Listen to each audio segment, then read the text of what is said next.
Olá, seja muito bem-vindo, seja muito bem-vinda. Nesta edição do Metrópolis Entrevista, nós recebemos aqui o senador Messias de Jesus, do Republicanos de Roraima. Ele que é líder do partido no Senado. Já foi deputado estadual, presidente da Assembleia Legislativa de Roraima por 8 anos, foi vereador também e está no seu primeiro mandato como senador. Senador, bem-vindo e obrigado por ter aceitado o convite. Eu que agradeço, Gabriel, a satisfação de estar aqui com você, conversando com seus telespectadores e conversando com as pessoas que lhe prestigiam, que lhe dão audiência. É uma satisfação para mim. Senador, queria começar perguntando sobre Venezuela. O senhor é de um estado que faz fronteira com a Venezuela, Roraima. Recebeu nos últimos anos uma grande quantidade de imigrantes, de venezuelanos que vieram ao Brasil para tentar a vida. Eu queria perguntar como é que está a situação hoje, dado o resultado eleitoral na Venezuela e também o cenário de incerteza que se criou ainda mais com esse impasse político internacional a respeito do país. Gabriel, primeiro dizer que para o povo de Roraima, para mim como cidadão roraimense, como cidadão brasileiro, é lamentável o que acontece ali na nossa fronteira do Brasil, especificamente, mais precisamente com o estado de Roraima. Desde que se iniciou essa crise, mais de 1 milhão de venezuelanos já entraram no Brasil e 80% disso foi pelas fronteiras do estado de Roraima. São dados oficiais, tanto das Forças Armadas, da Operação Acolhida, que trabalha lá, e também da Polícia Federal. Esse número é um número que às vezes parece exorbitante, mas para você ter uma ideia, cerca de 180 mil venezuelanos vivem hoje no estado de Roraima e a grande maioria deles em situação de calamidade. Portanto, o que acontece com Roraima hoje e com o Brasil, porque faço questão de alertar, sobretudo o governo federal, que Roraima é um estado da Federação Brasileira, e fazemos fronteiras ali com a Guiana e com a Venezuela, e que a Venezuela passa por situações difíceis. Nós já tivemos lá no início dessa migração venezuelana, nós já tivemos lá cerca de 1.000 a 1.200 venezuelanos entrando por dia em Roraima. Depois isso deu uma melhorada e foi caindo, e agora nós tínhamos média de quase 400 venezuelanos entrando por dia.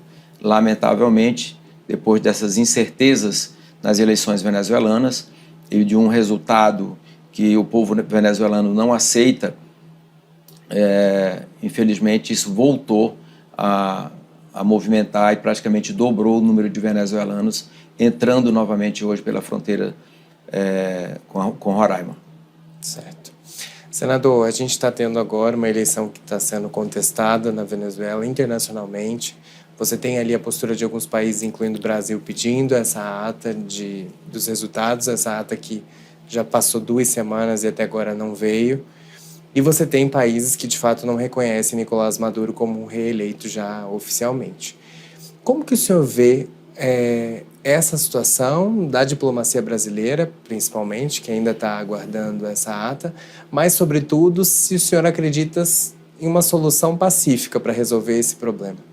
A diplomacia brasileira está acreditando em almas, porque no momento em que a diplomacia brasileira, claro, por orientação do presidente Lula, praticamente reconhece esse resultado como legal, porque essas atas não vão aparecer. Acreditar em alma é acreditar em algo que você não vai ver. Portanto, eles estão acreditando nessas atas, a possibilidade delas aparecerem é zero, e se aparecerem, serão certamente falsificadas. O Brasil, lamentavelmente, pela posição que exerce na América, já deveria ter se tomado uma posição mais dura, não reconhecendo de fato o resultado e exigindo do presidente ditador Nicolás Maduro que ele renuncie, que ele se afaste do poder, que faça uma eleição o mais rápido possível e, de fato, permitindo a presença de países que possam validar uma eleição sincera, séria, o presidente Maduro ameaçou a população da Venezuela. Ele praticamente disse: não venham votar, e se vierem, vote a meu favor, porque vai ter derramamento de sangue. O povo foi, sem medo, e votou contra ele. Ele perdeu a eleição. Eu moro na fronteira com a Venezuela. Eu conheço a Venezuela praticamente toda. Eu tenho inúmeros amigos que moram na Venezuela. E o povo venezuelano diz claramente que eles perderam a eleição. Portanto, não tem como se reconhecer, não há necessidade. Eu lamento muito o posicionamento do governo brasileiro de não tomar uma decisão clara, objetiva, de não reconhecer esse resultado. Certo. E o senhor acha que tem alguma forma de sair desse embrolho político que se criou de uma forma pacífica? O senhor acha que alguma negociação é possível ou o senhor não vê esperança aí pelos próximos meses? Quem conhece de fato, Gabriel, o ditador Nicolás Maduro, e todos sabem que ele está respaldado pelo exército venezuelano, pela Guarda Nacional Venezuelana, ele está assegurado com isso, por isso, e lá, logicamente, tem todas as formas, quem está lá mais próximo conhece de que forma ele divide o poder entre eles, ele vai ficar, ele não vai sair, porque eles vão colocar armas na rua, vão continuar prendendo os adversários, vão continuar matando. A Venezuela tem mais de 300 presos políticos. E pode, não, espere, aí você vai ver que logo, logo a Maria Corina será presa, o candidato opositor dele vai ser preso também. Não tenha dúvida disso, é assim que ele age, é assim que ele vai agir. Quando ele diz o contrário, ele sabe que está mentindo. Ele mente de forma disfarçada, com uma disfarçatez muito grande e, logicamente, o mundo conhece isso, o mundo sabe disso. Nenhum ditador aceita acordo. Portanto, o acordo dele será através das armas que ele tem à disposição dele. É preciso que o mundo, é preciso que o Brasil se manifeste e que tire isso. A América do Sul tem um ditador aqui ao nosso lado. O Brasil ocupa uma posição de líder. Nós temos que nos manifestar. E essa manifestação tem que ser através do presidente Lula, que é o presidente do Brasil. Certo. Senador, agora voltando para o Brasil, queria falar de um ponto importante, que é o Republicanos, o seu partido, o senhor que é líder no Senado. No Senado, o partido tem uma posição de independência, o senhor mesmo é de oposição ao governo, mas o partido está aí para completar um ano agora com um espaço na esplanada do governo, né? Tem o Ministério de Portos e Aeroportos sob o comando do Silvio Costa Filho. Como que o senhor está vendo essa relação agora em retrospecto, olhando para esse um ano que passou, se o senhor avalia que está dando certo essa relação de continuar independente, mas ter um ministério na esplanada? Na verdade, eu quero relembrar isso aqui, já dissemos isso em vários lugares, o Ministério de Portos e Aeroportos é uma conquista pessoal do deputado Silvio Costa Filho, o Silvinho. O Silvinho, ele sempre foi amigo do presidente Lula, o pai dele também, da presidente Dilma, enfim. E essa é uma conquista pessoal dele. Além do mais, no nosso partido, o Silvinho foi o único parlamentar na época liberado pela Executiva Nacional em função dos laços familiares e de amizades que eles tinham profundo a apoiar o presidente Lula. Então, isso não foi nenhuma troca com republicanos. Os republicanos têm independência para votar como quiser, sempre teve, e assim continuará tendo. Perfeito. Senador, eu queria também falar de PEC da anistia, que está aí em alta nessa semana, com previsão de votar na Comissão de Constituição e Justiça e posteriormente até no plenário. Como é que o senhor olha para esse tema, que é uma proposta que visa aí perdoar multas de partidos políticos por não ter atingido as cotas de candidaturas negras e pardas, e como que o senhor vê, se o senhor acha que vai concluir a votação nos próximos dias no Senado, porque a Câmara já aprovou, né? Bom, primeiro dizer que, como parlamentar e conhecendo a forma como essas cotas foram exigidas, eu sou favorável à PEC. Eu não diria que é uma PEC da anistia. Eu digo que é uma PEC que reorganiza politicamente os partidos. porque é do seu conhecimento que quando essas regras foram decididas pelo Tribunal Superior Eleitoral, nós estávamos às vésperas das convenções nas eleições anteriores. Portanto, não havia mais tempo para os partidos se adequarem dentro das regras que estavam estabelecidas. Ou seja, mexeram na regra durante o jogo. Durante o jogo, não tinha mais como voltar atrás. E o que está se propondo na PEC é apenas que isso daqui para frente seja reorganizado e é preciso também, no nosso entendimento, que o governo federal, que o Tribunal Superior Eleitoral possa fazer campanhas publicitárias orientando a população, sobretudo as mulheres, os negros, os indígenas, os quilombolas, que devem procurar os partidos políticos para se candidatarem. Porque eu sou presidente de partido há muitos anos. Não é fácil, não é simples encontrar mulheres para fazer parte de uma chapa partidária, para concorrer a uma eleição. Não é fácil, elas não querem participar. Então, o Tribunal Superior Eleitoral não basta impor uma regra aos partidos, tem que ajudar na comunicação, na orientação e na publicidade, para que essas pessoas possam procurar os partidos políticos e quando os partidos políticos procurarem por elas, elas possam estar receptivas para isso. Todos os partidos têm interesse de ter, mas não é simples, não é fácil encontrarmos pessoas que queiram, que estejam dispostos a colocar o seu nome para concorrer a uma vaga de vereador, de prefeito, de deputado estadual, federal, senador, enfim. Não é tão simples, é fácil colocar no papel, colocar na lei, tá? Mas na prática, pergunta aos presidentes de partidos, de qualquer partido, e você vai verificar a dificuldade que nós temos de encontrar candidatos.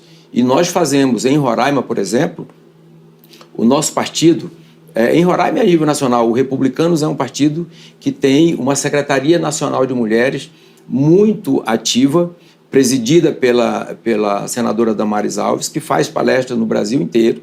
Nós fazemos isso no nosso estado e a senadora Damares, os outros estados todos fazem. Mesmo assim, na hora de dizer para a mulher, vem aqui, faz a tua filiação e sai candidata, você tem potencial, elas se receiam disso.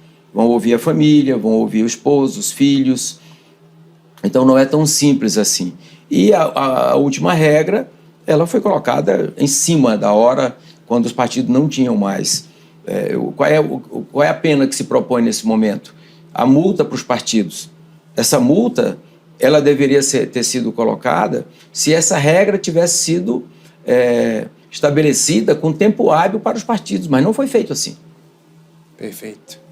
Senador, tem outro tema que está avançando essa semana no Senado, que tem a ver com a reoneração da folha. Vale explicar para quem está nos assistindo, há um benefício da desoneração da folha de pagamento para 17 setores da economia e agora está se criando um projeto para reonerar gradativamente a folha de pagamento, mas precisa se criar da onde vai vir a compensação para esse benefício que está aí em vigor desde 2011. O senhor acha que há clima nessa semana para avançar finalmente esse acordo? Porque o Senado passou semanas aí tentando chegar a um acordo com o Ministério da Fazenda para chegar a essas medidas compensatórias e chegar a um consenso, tanto na Fazenda quanto no Congresso, para que esse tema possa avançar. O Ministério da Fazenda tem sido um muro de ferro, né, nesse sentido. Mas a gente não pode prejudicar os municípios e principalmente prejudicar a população brasileira. Se a gente não mantiver essa desoneração desses 17 setores, você sabe aí que nós vamos ter aí milhares e milhares de pessoas que serão demitidas. Então é preciso encontrar um meio termo. O Senado, o Congresso Nacional está se debatendo sobre isso há muito tempo, com várias reuniões com a equipe do governo, sobretudo com a equipe econômica do governo, para encontrar o mecanismo. E o mecanismo talvez seja esse: desonera e vai reonerando gradativamente, buscando caminhos de onde vai vir esse dinheiro para bancar isso. O que a gente não pode concordar O que o Senado não concorda, o que o senador Messias de Jesus não concorda é com o que o governo propôs. Reonera tudo e aí nós vamos ter aí milhares e milhares de pessoas demitidas e sem ter um caminho para alimentar a sua família. O governo tinha proposto um gatilho de até 1% para que fosse o CSLL. Caso isso não esteja no texto, no relatório final do líder Jacques Wagner, o senhor acha que há clima, então, para avançar? O líder Jacques Wagner é um gentleman, conversa com todo mundo, ouve todo mundo. Ainda não há um consenso sobre o relatório dele. Uhum. Ele também ainda não fechou o relatório. Sim. Eu creio que essa semana, até amanhã, está proposto votarmos. Até amanhã a gente deve conhecer o relatório final e aí veremos se tem ou não possibilidade de ser votado. É muito difícil adiantar um voto antes que o relator diga qual é o pensamento dele. Claro. Líder, reforma tributária é outro tema que está no Senado agora. A Câmara está terminando o segundo projeto nesta semana, terminando ali de votar o segundo projeto, mas o principal já está com os senadores. O líder Eduardo Braga, senador do MDB do Amazonas, já está ali trabalhando no relatório. Mas o presidente Pacheco já anunciou que fica para depois das eleições a votação de qualquer um dos projetos, seja esse que já está no Senado ou que está ainda para chegar. O senhor acha que dá tempo de regulamentar tudo da tributária ainda esse ano, com Câmara e Senado votando? Eu acredito que dá tempo, sim. As eleições elas terminam no dia 6 de outubro, salvo em algumas cidades que têm segundo turno, que haverá segundo turno. Então, mas aí a maioria dos senadores já estarão livres e definitivamente aqui prontos para esse debate. O fato do presidente Pacheco ter decidido que será votado depois das eleições, ele não decidiu isso sozinho, ele decidiu isso ouvindo o colégio de líderes. E, sem dúvida, foi uma boa ação, porque é tempo suficiente para que todos os senadores possam se debruçar de fato, inclusive ouvindo suas bases, para apresentarem as emendas e votar um texto mais enxuto. A escolha do senador Eduardo Braga, sem dúvida nenhuma, é muito boa, ele já conhece a proposta, ele conhece todos os senadores, os pleitos dos senadores, então vai ser muito mais fácil e chegarmos a um texto que concilia todos e a gente votar até o final do ano. Senador, tem outro tema que está rondando o Congresso desde semana passada, principalmente, que é a questão das emendas PIX, como é popularmente conhecido, que tem uma decisão aí do Supremo que está barrando esse repasse das emendas, salvo algumas exceções muito específicas.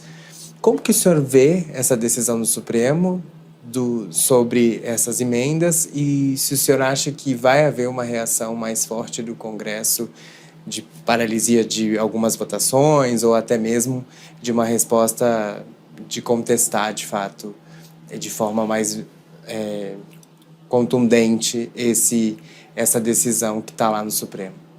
Bom, na verdade, nós acreditamos que decisão judicial não se discute, se cumpre. Uhum. E o Congresso está cumprindo e buscando caminhos para esclarecer ao ministro que deu a decisão e aos demais membros do Supremo que não há inconstitucionalidade nenhuma nesta emenda. Afinal de contas, cabe ao governo apresentar a proposta orçamentária. Quem faz o orçamento, quem aprova o orçamento é o Congresso Nacional. Concordo com o ministro relator em um trecho da decisão, quando ele diz que as emendas PIX têm que ter um objetivo, não pode ficar simplesmente por decisão do prefeito que vai receber a emenda. Tem que ter um projeto, e é assim que é feito. E é assim que é feito. Todas as emendas que eu coloquei, por exemplo, tinham um objetivo claro. É para construir isso, é para fazer isso, para fazer aquilo. Mas essas emendas, elas dão, de certa forma, uma liberdade para os prefeitos, para que eles possam fazer algo que está mais urgente e mais necessário no município deles. Principalmente no momento de queda de arrecadação que o país vive hoje. Sim. Senador, a gente já está caminhando para o final da nossa entrevista, mas eu não podia deixar de falar de sucessão no Senado. A gente está chegando agora no final do mandato do presidente Rodrigo Pacheco, ele que já foi presidente 2 vezes, então não pode se candidatar à reeleição. tem aí mais alguns meses pela frente, mas em fevereiro de 2025 a gente vai ter a eleição para a mesa diretora como um todo ali do Senado. E eu queria saber como que tá as negociações. A gente sabe que já começou, você tem ali um líder já candidato, que é o senador Davi Alcolumbre, mas você tem outros nomes que estão sendo considerados, e como que está essa construção dentro do Republicanos? O Republicanos, no meu entendimento, vai votar a favor do presidente Davi Alcolumbre. Davi é um excelente senador, com excelentes relações com todos os parlamentares e com todas as instituições e órgãos do governo federal. Respeita todos os estados, portanto, eu acredito que não há como discutir isso. Eu acredito que esse fato, a eleição do Senado, no meu entendimento, como senador da República, não apenas como amigo do Davi, eu acho que isso é um fato consumado. O Davi será o presidente do Senado. Perfeito. Senador, muito obrigado por sua participação aqui no Metrópolis Entrevista. Gabriel, eu que agradeço a você, agradeço ao Metrópolis pela oportunidade de estarmos aqui mais uma vez. Agradeço a você também que nos acompanhou até aqui e até a próxima.